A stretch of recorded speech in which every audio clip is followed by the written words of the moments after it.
Hello everyone, we are back, and this time we are back with another episode of Dragon Ball Daima, episode 8, Tamagami. And unlike previous episodes where you have to speculate about what the title's all about, I think we know what it's about this time. So let's dive on in. So we dive straight in to the Goku Tamagami number 3 fight, and it's really cool and fun actually. You know, you got this moment where Goku's bouncing off rocks, and you know, there's another part where the Tamagami throws his hammer and then pulls it back, like Mjolnir, you know, 4, but it's great.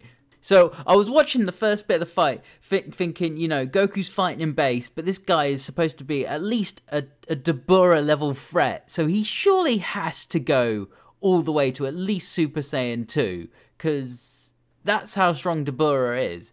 But, you know, Goku always seems to like to feel out his opponent, so that's probably what's happening here.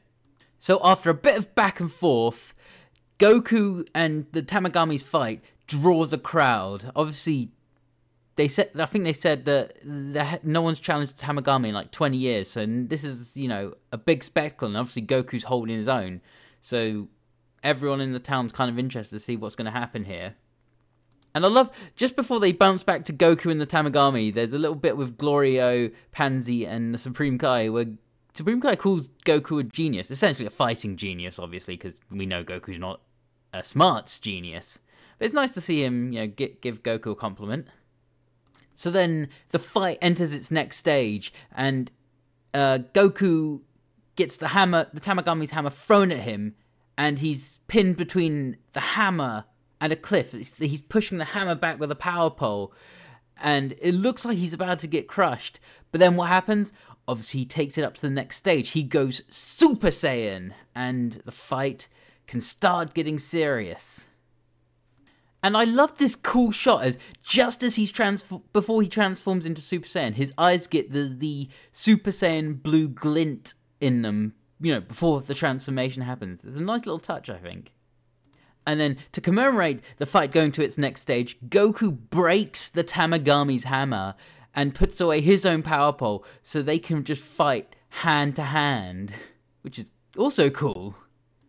And then just before they get started with the Super Saiyan versus Tamagami fight, there's this cool kind of pose with a nice background of them kind of staring each other off before the broken part of the hammer drops, signifying the start of the fight, and they charge. Another great moment. So we then get to the conclusion of the fight. After a bit of back and forth, a few beams, energy blasts thrown at each other, they shape up. Goku readies a Kamehameha, the Tamagami charges up his own beam, and it looks like we're going to have a beam struggle. But that's not what happens. Goku's Kamehameha just pierces the Tamagami's own beam and pins him against the wall. The Tamagami then manages to push the Kamehameha upwards out of the way before Goku shoots in and punches him right in the gut. I remember when I first watched this, I thought Goku had beaten him in just normal Super Saiyan. I thought, that's crazy, this guy's a Dabura level threat. That would be nonsense that he wins in Super Saiyan. But I didn't notice, and on second viewing I did notice when he charged up the Kamehameha, he did go up to Super Saiyan 2, and he's very clearly Super Saiyan 2 once he kind of finishes the fight and he's just standing there. You see the lightning crackles, his hair's slightly spikier, you know, that sort of thing. And with that strong punch to the gut, the Tamagami gives up, declaring Goku the victor of the physical fight. And there is a reason I worded it that way.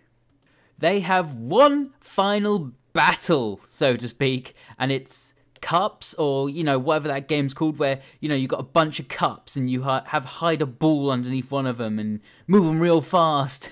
That's the final game. When I saw this, I was like, that's ridiculous, but it's totally Toriyama humor, and Goku's gonna nail this because he can see things really quickly, I guess. But we'll see how it plays out. So the Tamagami starts swishing the cups around real slow, and I'm like, surely he's got to speed this up. And eventually he does do the comedic, like, really fast, and then asks Goku to guess which one it's under, and he correctly guesses that the Dragon Ball was thrown at the last second and it's actually behind them. Of course. And there it is, just floating above some random dude's head. Now, I did keep pausing the video to just try and see if, there is a frame of him just, like, tossing the Dragon Ball.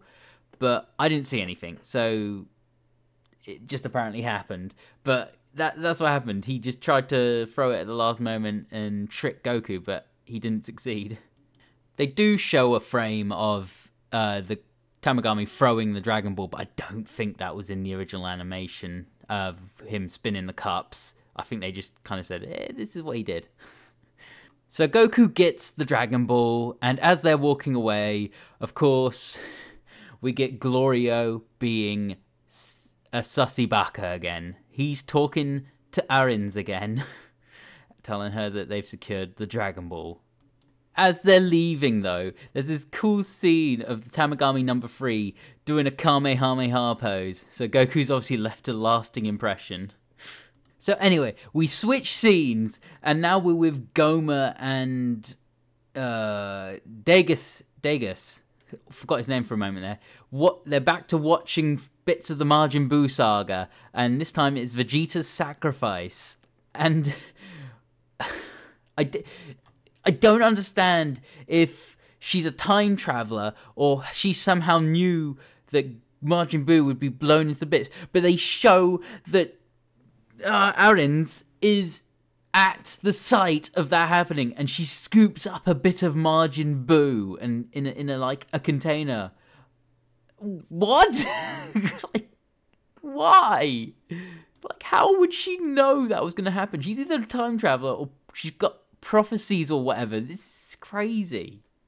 So what is Arins planning with this little bit of Majin Buu? We will find out right now. So she is making some sort of potion or whatever with this witch called Marba, and it's established she created Majin Buu, like the Kid Buu, and this is what Arins is having her do, create like another Majin Buu or another Majin similar to Majin Buu. This is insane, and it's symbolized, but she's got the Majin symbol on her body, so that's her symbol, I guess. And it's established that the Glins, this was the reason the Glins left the Demon Realm. Kid Buu was causing chaos in the Demon Realm, and they fled. Some of them even died. So Majin Buu's always been a pain to the Glins, I guess. What's crazy here is Marba says she's focused on the controllability of the Majin Buu, or whatever this creature's going to be. So it shouldn't be as chaotic as Majin Buu was. So Arins is going to have some crazy strong Majin Buu-like thing that she can easily control? What? And then we get a glimpse into Arins' goal. She wants to be the Demon Realm king or queen or whatever. She says king. And if anything goes wrong, she'll just use the Dragon Balls, which is, she's obviously got Glorio as a pawn there to do her dirty work for that. So she's got a couple paths to go down. Is she going to be the ultimate villain? But we wrap up the episode with Vegeta's crew getting the word that Goku's beaten the Tamagami and got one of the Dragon Balls, and they are to meet up with them at Warp Summer. So that's possibly where they're going to meet up. But a lot of exciting stuff happened this episode. What do you guys think? Is Arins going to be the final villain? Is this new Majin Buu or whatever it is going to be a big threat? I think it is. I think this could be the reason that they use the join bug. So we'll get the fusion to take on Kid Buu. But we will see. Until then, see you next week. Bye-bye.